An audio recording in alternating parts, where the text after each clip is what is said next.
प्रिय विद्यार्थी मित्रांनो, मी दीपाली कुलकर्णी देशमुख माझ्या विंग्स ऑफ फिजिक्स या चॅनलमध्ये आपल्या सगळ्यांचं मनपूर्वक स्वागत करते।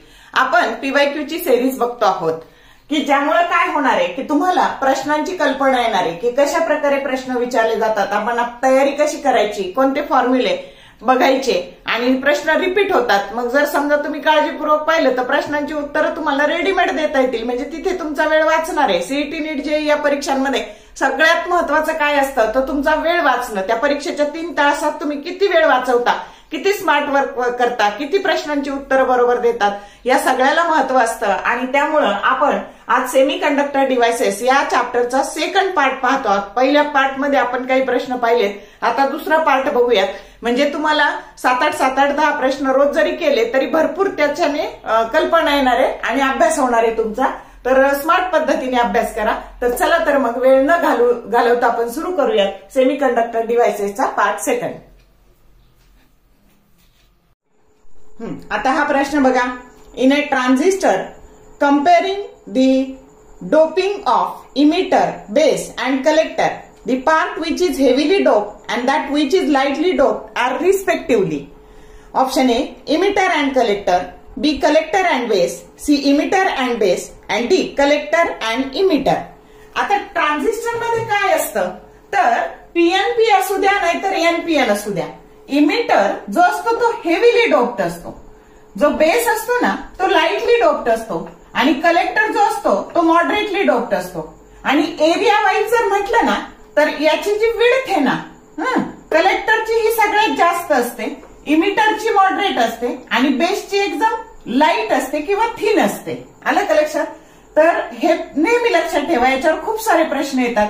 आता तुम्हाला अनुक्रमे काय विचारलंय की हेवीली आणि लाईटली डोप कोण कोण आहे, तर हेवीली डोप हा इमिटर आहे आणि लाईटली डोप कोण आहे, बेस आहे। म्हणजे करेक्ट ऑप्शन कोण आहे, सी आहे। तर या पद्धतीने याच्यावर जर विचारलं, जो विचारतील त्यानुसार, आलं का लक्षात, तर तसं उत्तर द्यायचं। समजलं? हा प्रश्न बघा, the moderately doped and heavily doped regions of a junction transistor are respectively. Option A collector and base, B collector and emitter, C base and emitter and D emitter and collector. आता काय असते transistor मध्ये, transistor PNP असू द्या नाही तर NPN असू द्या, इमिटर हा काय असतो, हेवीली डोप्ड असतो, बेस हा काय असतो, लाईटली डोप्ड असतो आणि कलेक्टर काय असतो, मॉडरेटली डोप्ड. आता तुम्हाला कोण विचारलंय, मॉडरेटली आणि हेवीली, म्हणजे आधी कोण येईल, मॉडरेटली कलेक्टर आणि हेवीली कोण येईल, इमिटर, की जो करेक्ट ऑप्शन बी आहे. समजलं? जसं विचारलं तसं उत्तर द्यायचं. असे सोपे सोपे प्रश्न असतात बघा, फक्त आपल्याला प्रश्नांचं स्वरूप माहिती पाहिजे की कशा प्रकारे प्रश्न विचारले जातात, आणि म्हणून आपण हे पीवायक्यू ची सिरीज करतो आहोत.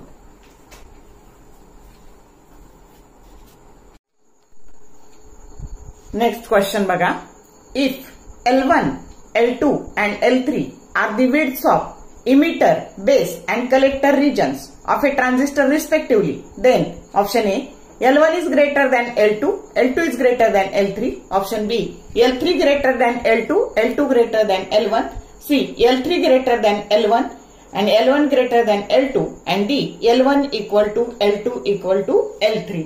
आता बघा ट्रान्झिस्टर मध्ये काय असतं तर ही जी विड्थ आहे किंवा एरिया आहे हा कलेक्टरचा सगळ्यात जास्त असतो, त्यानंतर इमिटरचा असतो आणि त्यानंतर बेसचा असतो.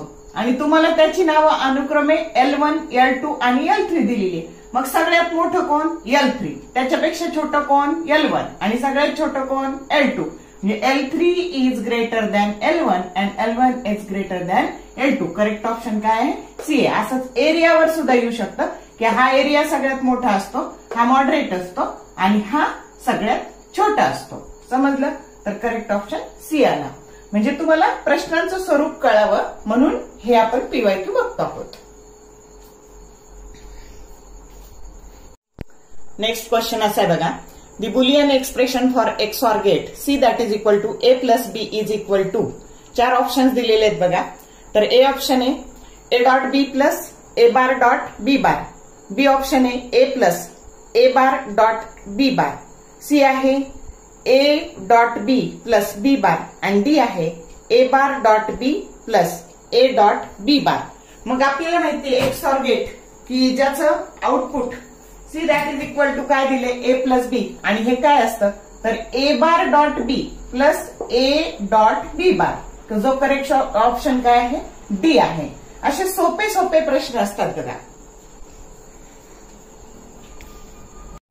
हा पुढचा प्रश्न बघा. The color of light emitted by LED depends upon option A, its forward bias, B, its reverse bias, C, its size and shape, and D, the band gap of the material of the semiconductor. तर आपल्याला माहितीये की light emitting diode मधून जो colour बाहेर पडतो तो तुम्ही जो सेमीकंडक्टर मटेरियल वापरलेला आहे त्याच्या बँड गॅप एनर्जीवर अवलंबून असतो आणि म्हणून करेक्ट ऑप्शन आहे D, the band gap of the material of the semiconductor. बघा असे सोपे सोपे प्रश्न असतात. आता पुढचा प्रश्न आहे बघा. For a transistor in common emitter mode if the base current is change from 100 micro ampere to 200 micro ampere and the collector current is changing from 10 milliampere to 19 milliampere, the current gain beta AC is option A 100, B 95, C 90 and D 110. तर आता बघा दोन फॉर्म्युले नेहमी लक्षात ठेवायचे की current gain आता हा जो असतो ना हा फॉर कॉमन इमिटर साठी असतो आणि अल्फा डीसी जो असतो ना तो कॉमन बेस साठी असतो. त्याचा फॉर्म्युला असतो delta IC divided by delta IB. AC असेल तर आणि जर डीसी असेल हा अल्फा एसी असेल तर आणि बीटा एसी असेल तर change in collector current divided by change in base current. समजलं का. इथं इमिटर करंट आणि इथं बेस करंट असे दोन फॉर्म्युले असतात.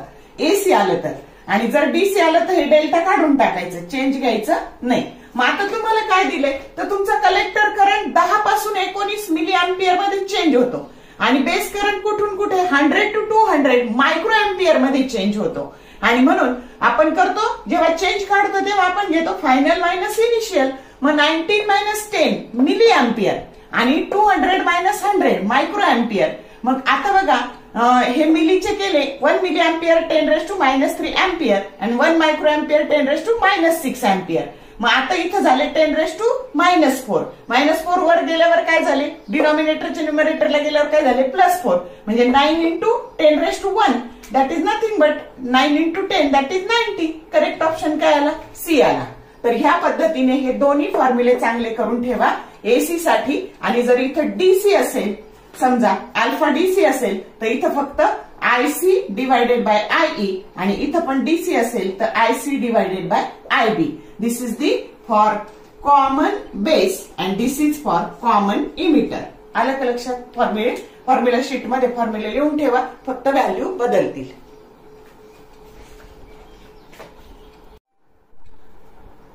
तर हा प्रश्न बघा.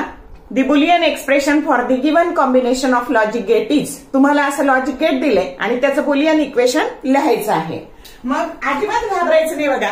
जसं दिलंय तसं तसं पुढे जायचंय. आता आपल्याला इथे इनपुट ए आहे आणि ते कुणाला जोडलेलं आहे नॉट गेटला. नॉट गेट म्हणजे इन्व्हर्जन म्हणजे 0 असेल तर 1 मिळणार 1 असेल तर 0 मिळणार. त्यालाच आपण काय लिहितो बार. एचं काय मिळालं ए बार.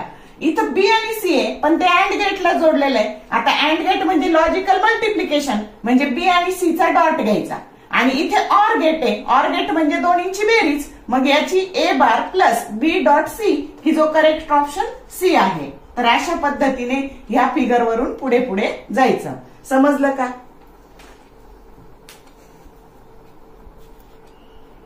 पुढचा प्रश्न आहे बघा.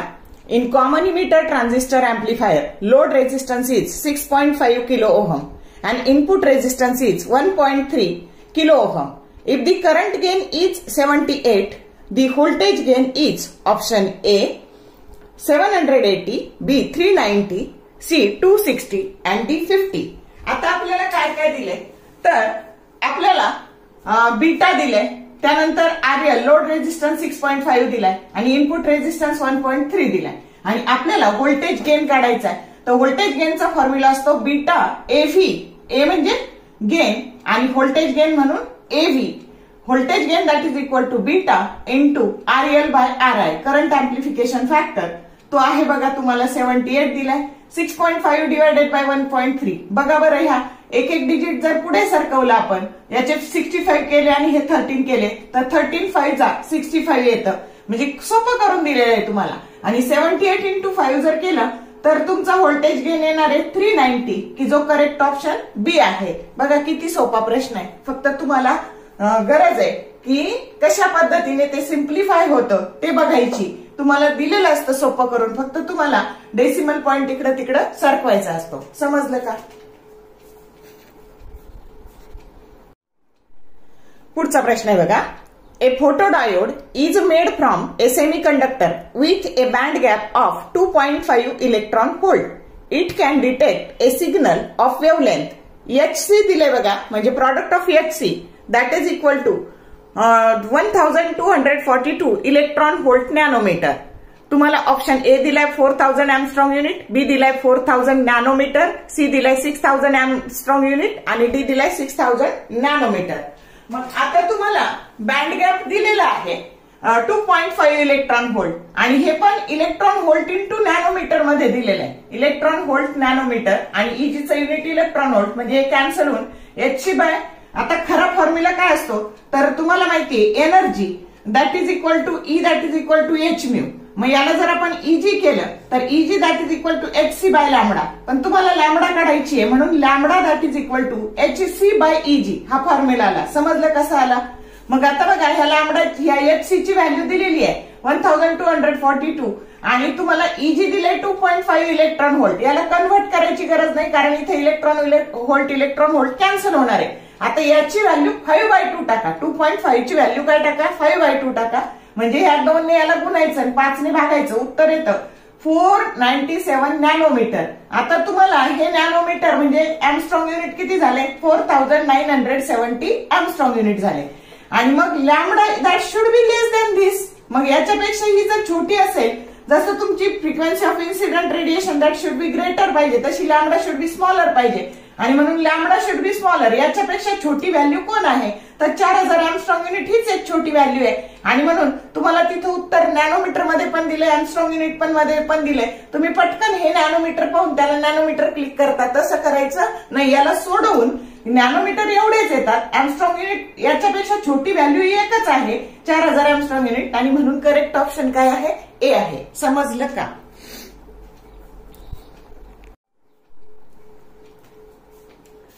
तर बघा, हा सेमीकंडक्टर डिव्हायसेसचा पीवायक्यू सिरीजचा दुसरा भाग होता.